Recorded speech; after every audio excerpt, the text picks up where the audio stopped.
Good morning dear students, कैसे हैं आप सब। आइए आज हम पढ़ते हैं हमारा सुगम हिंदी व्याकरण का पाठ 4 वाक्य। इससे पहले हमने पिछली कक्षा में पढ़ा है वर्ण किसे कहते हैं, शब्द कैसे बनता है और अब शब्दों के मेल से वाक्य कैसे बनता है। आज हम इसके बारे में पढ़ेंगे। वाक्य के भेद कौन से हैं, वाक्य में क्या क्या है जिससे हम जोड़कर सही वाक्य बना सकते हैं, वाक्य के अंग में उद्देश्य और विधेय क्या है। आज ये सब हम इसी पाठ में पढ़ेंगे और इससे आपको ये भी पता लगेगा कि सार्थक वाक्य समूह कौन सा होता है, निरर्थक कौन सा होता है और वाक्य के भेद अर्थ के आधार पर कौन से हैं और प्रयोग के आधार पर कौन से हैं। तो चलिए आइए हम पाठ पढ़ना शुरू करते हैं। हाँ जी, तो ये है हमारा पाठ 4 वाक्य, जिसे हम अंग्रेजी में सेंटेंस कहते हैं। जैसा कि आप जानते हैं, ध्वनि से वर्ण बनते हैं, वर्ण से शब्द बनते हैं और शब्द आपस में मिलकर वाक्य बनाते हैं।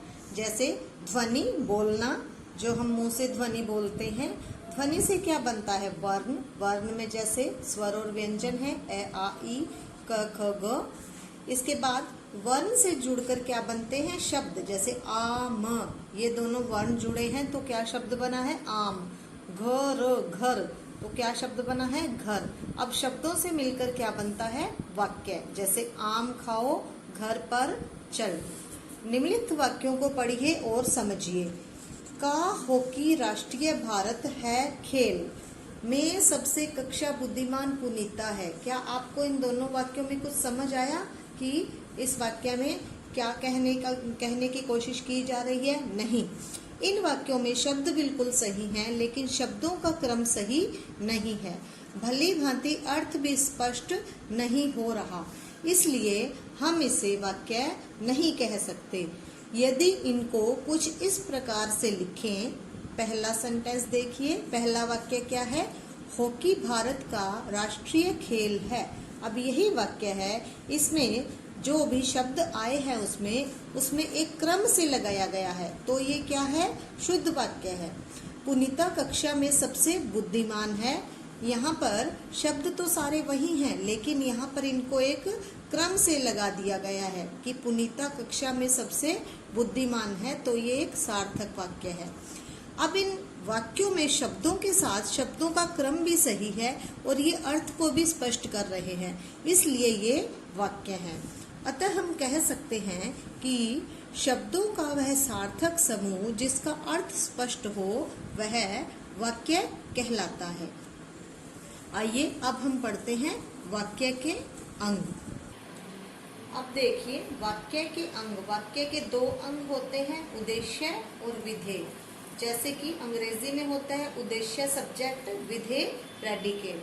अब एक वाक्य में उद्देश्य और विधेय का होना बहुत आवश्यक है। वो कैसे हैं वो मैं आपको बताती हूँ। अब देखिए यहाँ पर एक वाक्य है, राम खेल रहा है। इसमें उद्देश्य क्या है, राम। तो खेल रहा है क्या है, विधेय। अब यहाँ पर ये समझने की बात है कि उद्देश्य क्या होता है। जिसके बारे में कुछ कहा जाए वह उद्देश्य कहलाता है। अब किसके बारे में कहा जा रहा है, राम के बारे में। राम के बारे में कहा जा रहा है तो राम क्या है, उद्देश्य। ठीक है। अब इसके बाद देखिए,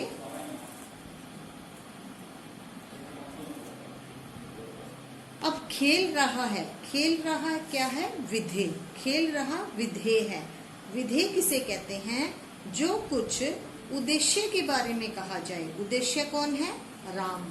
उद्देश्य के बारे में जो कुछ कहा जाता है वो क्या कहलाता है, विधेय। जो उद्देश्य के बारे में कहा जाए वो विधेय कहलाता है।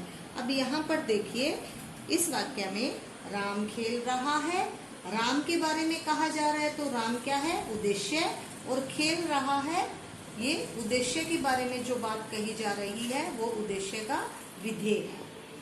अब देखिए वाक्य के अंग। वाक्य के 2 अंग अभी मैंने बताया आपको, उद्देश्य, विधेय। उद्देश्य जिसके बारे में कुछ कहा जाए वह उद्देश्य कहलाता है। उद्देश्य के अंतर्गत मुख्य रूप से कर्ता आता है। कर्ता क्या होता है, करने वाला, जो कि क्रिया को कर रहा है। अब देखिए, जैसे सचिन तेंदुलकर बहुत अच्छा खिलाड़ी है। इसमें करने वाला कौन है? सचिन तेंदुलकर। करता है ना सचिन तेंदुलकर, तो ये क्या है? उद्देश्य। बहुत अच्छा खिलाड़ी है। क्या कहा जा रहा है उद्देश्य के बारे में कि वो बहुत अच्छा खिलाड़ी है, तो ये क्या है? विधेय। इस वाक्य में सचिन तेंदुलकर शब्द क्या है? उद्देश्य, क्योंकि वाक्य में इसके बारे में ही बताया जा रहा है और यही करता भी है। ये करने वाला भी है, खेलता है और ये क्या है? अच्छा खिलाड़ी है। इसके बारे में बात हो रही है, तो उद्देश्य कौन है? सचिन तेंदुलकर। विधेय, विधेय में मुख्य रूप से उद्देश्य के बारे में बात की जाती है। उद्देश्य के विषय में जो कुछ कहा जाता है वह विधेय कहलाता है। अब उद्देश्य ये है सचिन तेंदुलकर, इसके विषय में क्या कहा जा रहा है कि वह बहुत अच्छा खिलाड़ी है, तो विधेय क्या हुआ? बहुत अच्छा खिलाड़ी। अब जैसे कि सचिन तेंदुलकर बहुत अच्छा खिलाड़ी है, ये उद्देश्य का विधेय है। इस वाक्य में बहुत अच्छा खिलाड़ी विधेय है, क्योंकि यह उद्देश्य के बारे में बता रहा है। जो उद्देश्य के बारे में बताता है वाक्य का वाक्य, वो क्या कहलाता है? उसका विधेय। अब देखिए, वाक्य में उद्देश्य की पहचान करनी है तो कौन या किसने लगाकर प्रश्न करें, जो उत्तर मिलेगा वह वाक्य का उद्देश्य होगा। जैसे हमारे अध्यापक बहुत अच्छा पढ़ाते हैं। अब जैसे आप इस वाक्य में कौन लगाकर प्रश्न करिए खुद, जैसे कौन अच्छा पढ़ाते हैं? हमारे अध्यापक। तो जो उत्तर आया वो क्या है? उद्देश्य। रमा ने आज स्कूल में पुरस्कार जीता। किसने स्कूल में पुरस्कार जीता? रमा ने। उत्तर क्या आया है? रमा ने। तो रमा ने क्या है? उद्देश्य। अब देखिए, नीचे कुछ वाक्य दिए गए हैं जिनके उद्देश्य और विधेय को अलग अलग करके दिखाया गया है। पहला वाक्य है, रमेश टीवी देख रहा है। कौन टीवी देख रहा है? उत्तर क्या मिला? रमेश। तो रमेश क्या है? उद्देश्य। टीवी देख रहा है, विधेय। माली ने बगीचे में पेड़ लगाया।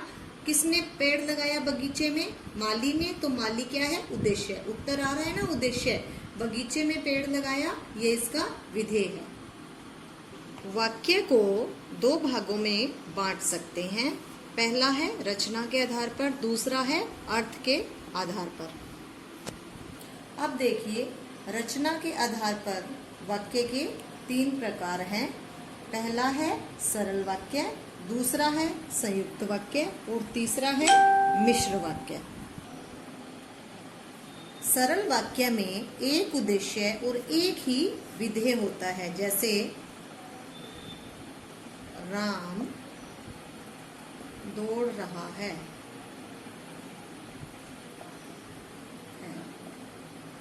अब इसमें कौन दौड़ रहा है? उत्तर क्या आया है? राम। तो राम क्या है? उद्देश्य। दौड़ रहा है, विधेय। तो इस वाक्य में, सरल वाक्य में एक उद्देश्य है और एक ही विधेय है, तो ये क्या कहलाएगा? ये सरल वाक्य कहलाएगा। संयुक्त वाक्य, संयुक्त वाक्य में क्या होता है? संयुक्त अर्थात जुड़ा हुआ। ऐसा वाक्य जो योजक चिन्ह जैसे और, या, तथा, किंतु, ऐसे योजकों से, ऐसे जो बीच में योजक चिन्ह है उनसे जुड़ा हुआ हो, वो संयुक्त वाक्य कहलाता है। जैसे कि उदाहरण देखिए, संयुक्त वाक्य में मैंने जैसे कि आपको बताया कि ये योजक से जुड़ा होता है। जैसे राधा गा रही है और मोहन खेल रहा है। अब ये 2 वाक्य हैं और 2 वाक्य किससे जुड़े हुए हैं? और क्या है यहाँ पर? योजक। योजक चिन्ह से जो वाक्य जुड़ा हो वो क्या कहलाता है? संयुक्त वाक्य। आइए अब हम पढ़ते हैं मिश्र वाक्य। मिश्र वाक्य क्या होता है? मिश्र अर्थात, मिश्र का अर्थ है जुड़ा हुआ, जुड़ा हुआ। अब देखिए, यहाँ पर वह बच्चा शरारती है जो खेल रहा है। अब यहाँ पर वह बच्चा, इसमें क्या है? प्रधान वाक्य क्या है? इसमें एक तो प्रधान वाक्य होता है और एक उस पर आश्रित वाक्य होता है। अब इसमें प्रधान वाक्य क्या है? क्या है? वह बच्चा शरारती है। और उपवाक्य क्या है? जो खेल रहा है। ठीक है। अब इसमें देखिए, यदि हम प्रधान वाक्य को अलग से बोलें, वह बच्चा शरारती है, तो ये अपने आप में पूरा होता है। लेकिन जो उपवाक्य है इसको हम अलग से नहीं बोलते, इसे क्या कहते हैं, आश्रित उपवाक्य। जैसे जो खेल रहा है, अब हमें पता नहीं कि जो कौन है, तो ये क्या है, आश्रित वाक्य है। तो इसका अर्थ इस वाक्य पर निर्भर है, तो ये अकेला नहीं बोला जा सकता, जबकि ये जो प्रधान वाक्य है इसे हम अकेला भी बोल सकते हैं। इस वाक्य को अलग से भी बोला जा सकता है। अब देखिए, अर्थ के आधार पर, एक था रचना के आधार पर जिसमें सरल, संयुक्त और मिश्र थे। अब है अर्थ के आधार पर। अर्थ के आधार पर वाक्य 8 तरह के होते हैं। विधानवाचक, इसमें क्या है, विधानवाचक वाक्य में सामान्य कथन होता है, सिंपल सेंटेंस, सिंपल वाक्य है। इसमें वाक्यों में किसी वस्तु, व्यक्ति, स्थिति के बारे में साधारण जानकारी मिलती है। जैसे कुत्ता एक वफादार जानवर होता है, तारे आसमान में चमकते हैं, बच्चा पुस्तक पढ़ रहा है, बच्चा खेल रहा है, हम सब आज घूमने जाएंगे। तो ये क्या है, इसमें किसी व्यक्ति, वस्तु और स्थिति के बारे में साधारण जानकारी है, सिंपल सेंटेंस है। अगला है निषेधवाचक। निषेधवाचक में क्या होता है, इन वाक्यों में किसी काम के नहीं करने का पता चलता है जहां पर ना या मना करने के लिए हो। जैसे मुझे चाय नहीं चाहिए, मैं मैगी नहीं खा सकती, यहाँ पर नहीं है, निषेध हो गया। निषेध का मतलब मनाही, जहां पर किसी चीज की मनाही की गई हो। प्रश्नवाचक वाक्य, इन वाक्यों में प्रश्न पूछने की सूचना मिलती है। जैसे तुम्हारे पापा का नाम क्या है, तुम दूध कब पियोगे। यहाँ पर इसके पीछे प्रश्नवाचक का चिन्ह है, तो ये क्या है, प्रश्नवाचक। जब हम किसी से प्रश्न करते हैं तो वो प्रश्नवाचक वाक्य होता है।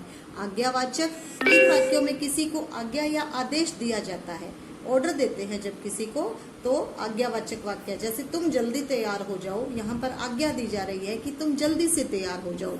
शांत होकर पढ़ो, यहाँ पर भी आज्ञा दी जा रही है, शांत होकर पढ़ो।